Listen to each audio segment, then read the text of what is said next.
Welcome to the New York Post studio in Midtown Manhattan. I'm Mark Hale. It's Subway Series weekend in the Bronx as the Mets and Yankees will square it off for the 16th straight year. I want to bring in our lead sports columnist, Mike Vaccaro, who's going to be there this weekend. And Vac, one of the headlines tonight is going to be Johan Santana making his first start since last Friday's no-hitter. And Vac, one of the things I was thinking, it seems like he's very damned if he doesn't. I mean, he's coming off this extra rest, which is because of the 134 pitches, the career high. It's already going to be going to a tougher hitter's park against a tougher team, and it's unfair to expect a no-hitter. What are your kind of expectations for Santana, and how much is he going to be really kind of under the microscope if he doesn't pitch well tonight? I think he's earned himself a pass for a while, Mark. I think that they did what he did last Friday. I think most people, I think the only person who was really wringing their hands about keeping him in for 134 pitches was Terry Collins. Right. And rightfully so, it's Terry's job. I don't think anybody's going to blame anybody if he winds up getting hit around a little bit tonight. Look, you and I have both been in the ballpark when Johan's been cuffed around by the Yankees before. It's a formidable lineup that is starting to play formidably. And I think that if they were to knock him around a little bit tonight, I don't think you could attest that to get anything other than a good lineup playing at home, playing with confidence. That said, I kind of expect him to pitch well tonight. I do think that this is the kind of moment that he likes to rise to. I think he look. I mean, I don't think that what happened last week happened in a vacuum. I mean, he was the first Met in 20 years to throw back-to-back shutouts. You don't do that by just being lucky.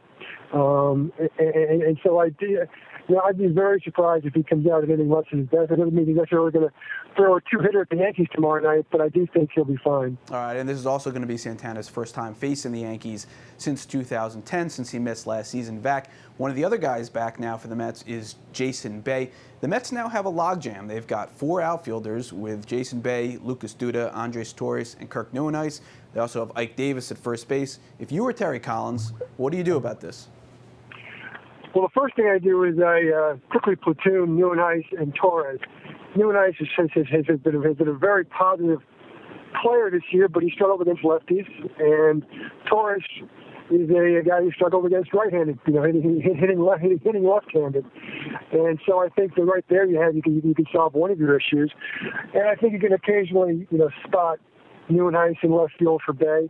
I do think the issue, the bigger issue is what are you going to do about Hairston, because he's been your best right-handed hitter. He's been far more productive in spot duty as a right-handed hitter for the Mets this year than Jason Bay ever has been. And so if the Mets are playing a left-hander, does that mean you sit Lucas Duda? Does that mean you move Duda to first and sit Ike Davis? I think those are the issues that I think Terry has to deal with. But I will say this. I think if we talked about in March or April, the idea of the Mets having too many good players, we both would have had a pretty good chuckle about that question, wouldn't we? Right. Although I don't know if we could still call Ike Davis a pretty good player. So we'll have to see about that. There's definitely that issue, and I think I will say this though. I think the Mets are doing the right thing by trying their very best to get him to figure it out at the major league level, because I don't think there are any other compelling options. That said, in the same way I think you could say about Murphy, if he's not going to hit, then why is he playing? In Ike Davis' case, if he's not going to feel the tough plays, and he's done that the last couple of nights, he's like kind of hard hit ball to get past him. Part of the reason why he stayed up at his level is because they like his defense. Right. Back, let's talk about the Yankees real quick here. Their rotation has been a little bit of an issue here, especially with Ivan Nova and Phil Hughes. But both of these guys are pitching well now. Hughes will pitch tomorrow night. This rotation now with a 1.64 ERA, the last turn through the rotation. Do you feel like this rotation is going to be okay the rest of the season, or do you think the Yankees are going to need an upgrade? I think what you're getting is the uptick up from being a bad rotation, which is an inconsistent rotation.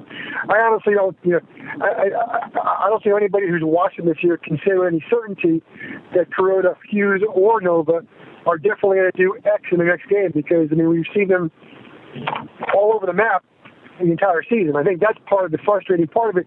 Look, I think it's clear that when all 3 of them are pitching well, you're talking about now a team that's got 5 pretty tough starters when you talk about the 2 veteran lefties and these 3 guys.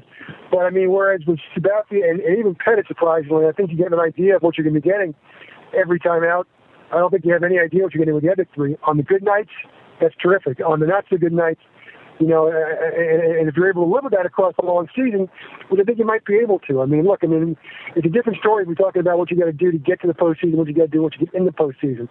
I think right now the Yankees currently have they're two anchors for the postseason, assuming they get that far. Now it's a matter of trying to see how the season plays out for the other three guys. All right, and last thing for you, Vac, is they've been playing the Subway Series here since 1997, but in your column today, you talk about what could have been, the idea of the different Subway Series we were robbed of throughout the history of the two franchises leading up to 1997.